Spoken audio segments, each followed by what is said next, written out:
বুখারী শরীফের কিতাবে এসেছে, আলেমদের জিজ্ঞাসা করবে, একটা মানুষ যদি মনে করে আমি সারা জীবনটাই আমলের ভিতরে কাটাবো, আলহামদুলিল্লাহ, তিনি কাটাতে পারবেন। কিভাবে কাটাতে পারবেন? আপনি একটা পাঞ্জাবি বানিয়েছেন, আপনি নিয়ত করে নিয়েছেন যে আমি এই পাঞ্জাবিটা নিয়ে নামাজ পড়তে যাব, শুধু আপনার ওটা আমলে পরিণত হয়ে গেল। কিন্তু আপনি শুধু এই পাঞ্জাবি গায়ে দেখি নামাজে আসবে না, এই পাঞ্জাবি গায়ে আপনি জামার বাড়িও যেতে পারবেন, বাজারে যেতে পারবেন, আপনার সব কাজ হবে। কিন্তু আপনার নিয়ত করার জন্য ওটা আপনার আমল নামায় পৌঁছে গিয়েছে। আপনি একটা ঘর বানাবেন, ঘরে একটা জানলা দরজা রাখলেন, যে উত্তর দিকে আমি একটা জানলা রাখবো, এই জানলা দিয়ে মসজিদে মুয়াজ্জিনের আযান শুনে আমি মসজিদে জামাতের সাথে নামাজে যাব। আপনার ওই জানলা রাখলেন, আপনার ইবাদত হয়ে গেল। শুধু কি নামাজের জন্য নয়, আপনার উত্তর দক্ষিণের হাওয়াও খাওয়া হবে।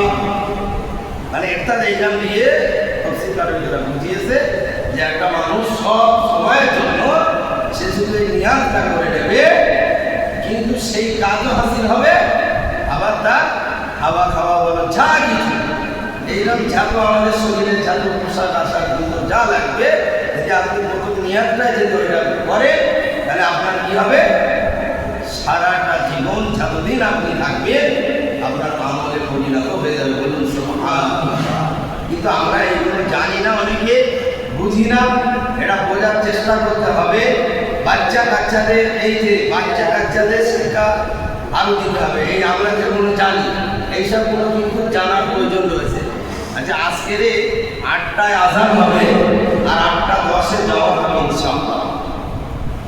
তদ্রূপ ঠিক ইমাম হুসাইন রাদিয়াল্লাহু তাআলা আনহুমা ওনার যে ইতিহাস, ওনার যে এই জীবনযাত্রা নিয়ে যে কষ্ট দিয়েছিলেন, এর বিস্তারিত আপনারা অনেক শুনেছেন। কিন্তু একটা জিনিস মনে রাখতে হবে, আল্লাহ রাসূল সাল্লাল্লাহু আলাইহি সাল্লাম বললেন যে আমার দরিদ্র ইমাম হাসান হুসাইনকে ভালোবাসলো, সে আমাকেই ভালোবাসলো। বলুন সুবহানাল্লাহ। কিন্তু এই ইমাম হাসান হুসাইনের শুধু এই দিনে স্মরণ করলে হবে না, সমস্ত জাহানদের সরদার ইনি হবে ইমাম হাসান আর হুসাইন, খাতুনে জান্নাত, সমস্ত রমণীদের সরদার ইনি হবে। কিন্তু আমরা এসবগুলো মনে রাখি না। তিনি যদি সুপারিশি আমার জাহানদের জন্য তিনি আইকন হবে, খাতুনে জান্নাত, তিনিও ঠিক তদ্রূপ ওই জান্নাতের ভিতরে গিয়ে এত দুঃখ করবে, সে দুঃখ সীমা থাকবে না। খাতুনে জান্নাত, জান্নাতের ভিতরে গিয়ে, ওই জান্নাতের ভিতরে গিয়ে আমি আপনাদেরকে বোঝাতে পারবো কি জানি না, জান্নাত আর জাহান্নাম এরকম পাশাপাশি রয়েছে, জান্নাত আর জাহান্নাম পাশাপাশি রয়েছে।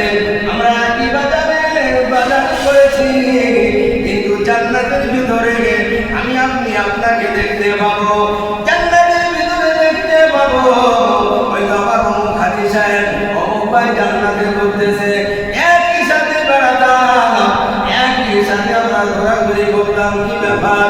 কিন্তু না না না, জান্নাতের ভিতরে ওই সমস্ত মানুষদেরকে ডেকে আমরা জান্নাতীকে বলবে, জান্নাতীরা বলবে ও ভাই, জাহান্নামীরা বলবো জান্নাতি ভাই আমাদেরকে একটু খাবার দাও। ওই জান্নাতি ভাই বলবে না না না, তোমাদের জন্য খাবার দেওয়া যাবে না, এই জান্নাতের খাবার তোমাদের জন্য আল্লাহ হারাম বানিয়ে দিয়েছে। বলুন নাউযুবিল্লাহ। একদম আমরা বুঝতে পারবো হাসন নাসর এরকমই হবে, পরিষ্কার দেখা যাবে, কারণ জান্নাত জাহান্নাম কাছাকাছি। আর জান্নাত জাহান্নাম দেখে একটা পাগলও সে অনুভব করতে পারবে, একজন পাগল, যে এই জান্নাতে যেতে গেলে এই একটা নবীর দোয়া পেলে হবে না। যদি 70টা নবীর দোয়া নেই তাও মনে হয় জান্নাতে যেতে পারবো। কিন্তু আমাদের এই যে ছোট আমল করি, অগাধ আমল করতে হবে, এইটা বিশ্বাস রাখবে। আর নামাজ কালাম যেন প্র্যাকটিক্যালে গিয়ে দুজন শিখতে হবে। যদি নামাজ কালাম এইগুলো যদি আমরা ভালো করে কোনটা ফরজে আইন, কোনটা ওয়াজিব, কোনটা সুন্নাতে মুআক্কাদা, এইগুলো যদি না জানি তাহলে কিন্তু নামাজ ত্রুটি হয়ে যাবে। ওই জন্য মাদ্রাসা তো ইনশাআল্লাহ তো চলছে না, বাচ্চাদের আপনারা গাপ করেন। যদি আপনি না শেখান তাহলে ওরা কিন্তু শেখার থেকে বঞ্চিত হয়ে যাবে। তা আজকের এই দিনে নবীর দরিদ্র ইমাম হাসান আর হুসাইন রাদিয়াল্লাহু তাআলা আনহুমা তিনি শহীদ হয়েছিলেন। এত মাজার থেকে আমি একটুখানি শুধু অ্যাসেম্বল ছোট একটুখানি তুলে আল্লাহর নবী সাল্লাল্লাহু আলাইহি ওয়াসাল্লাম হুজুর তিনি ভবিষ্যৎবাণী করে দিয়েছেন ইমাম হুসাইন রাদিয়াল্লাহু তাআলা আনহুমা তিনি এমন একটা ছিলেন হুজুর এত আমার নবীকে ভালোবাসতেন আর আমার নবী পাককে এত প্যারা করতেন।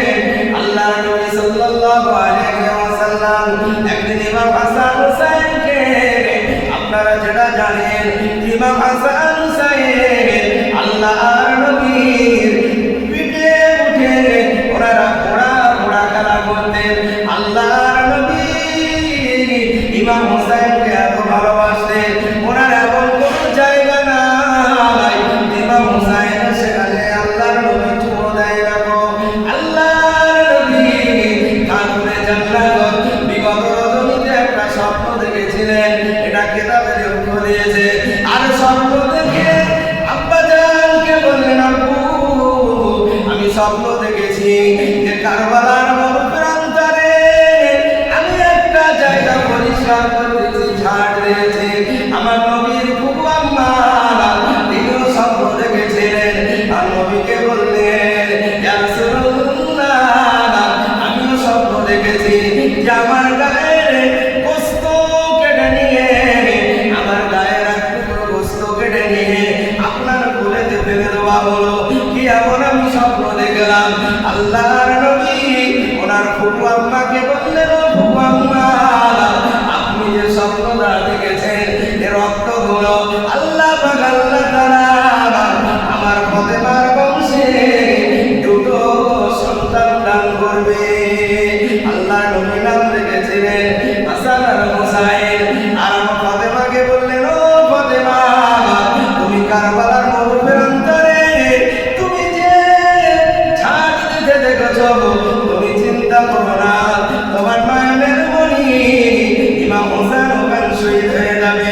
আর ওই কারবালার মাটি এনে জিবরিল আমিন আলাইহিস সালাম আল্লাহর নবীকে দিয়ে দিলেন, ইয়া রাসূলুল্লাহ ইয়া হাবিবাল্লাহ হুজুর এই মাটিটা আপনি বোতলে রাখুন, এই বোতলের মাটিটা যদি রক্তে লাল হয়ে যাবে ওই দিনে মনে করবেন আপনার দহিত ইমাম হোসেন শহীদ হয়ে গিয়েছে।